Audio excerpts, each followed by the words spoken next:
Assalamualaikum warahmatullahi wabarakatuh. Nama saya Adi Madisa. Di sini saya akan menjelaskan tentang fishbone diagram dan casual loop diagram.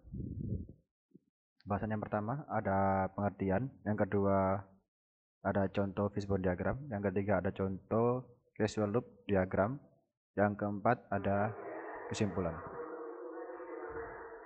Yang pertama, pengertian. Fishbone diagram adalah salah satu metode untuk menganalisis akar masalah dan mengetahui risiko dari suatu hal sejak awal.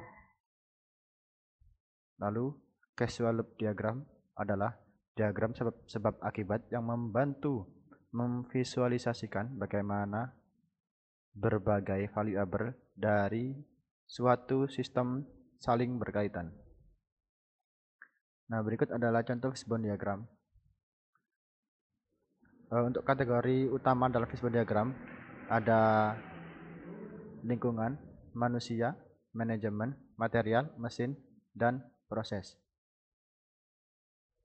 Nah, untuk manusia yaitu akar permasalahannya ada di keterampilan dan pelatihan karyawan serta tingginya turnover dapat menyebabkan kesalahan dalam proses produksi.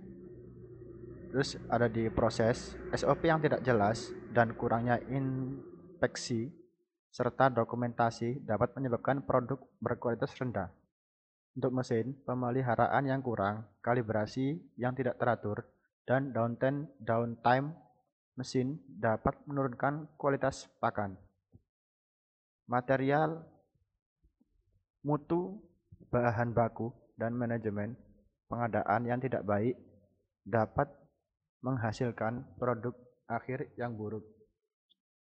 Untuk lingkungan, kebersihan, suhu, dan ventilasi yang tidak memadai dapat mempengaruhi kualitas produksi. Untuk manajemen, kepentingan kepemimpinan yang lemah dan pengawasan yang kurang serta komunikasi yang buruk dapat memperparah masalah operasional.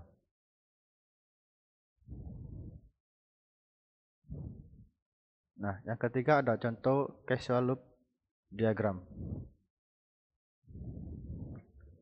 Ini adalah contoh casual loop diagram. Penjelasannya yaitu kualitas produk. Untuk kualitas produk, penurunan kualitas produk ternak pakan ternak menyebabkan penurunan kepuasan pelanggan. Nah, untuk pelatihan karyawan, kurangnya pelatihan berdampak negatif pada proses produksi dan kualitas produksi. Untuk proses produksi yang tidak efisien atau bermasalah dapat menurunkan kualitas produk. Untuk pemeliharaan mesin yang buruk mengakibatkan downtime dan produksi yang tidak konsisten, mengakibatkan proses produksi yang buruk dan mengakibatkan kualitas produk yang kurang baik. Hal itu bersangkutan dengan kepuasan pelanggan yang menyebabkan peningkatan keluhan pelanggan. Keluhan pelanggan tersebut mempengaruhi citra perusahaan dan dapat meningkatkan biaya operasional untuk menanggulangi masalah.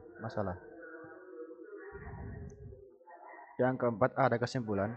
Kesimpulan yang pertama, mengidentifikasi akar masalah, yaitu menemukan penyebab utama dari keluhan pelanggan terkait kualitas pakan ternak dari berbagai aspek seperti manusia, proses mesin, material lingkungan, dan manajemen.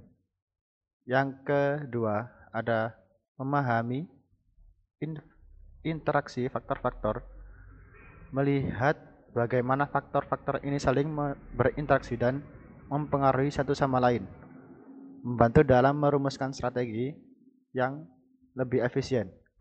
Yang ketiga yaitu mengambil tindakan terfokus, merancang dan menerapkan tindakan terbaik yang tetap berdasarkan analisis menyeluruh, seperti meningkatkan pelatihan karyawan, memperbaiki SOP, melakukan pemeliharaan rutin mesin, dan memastikan kualitas bahan produk.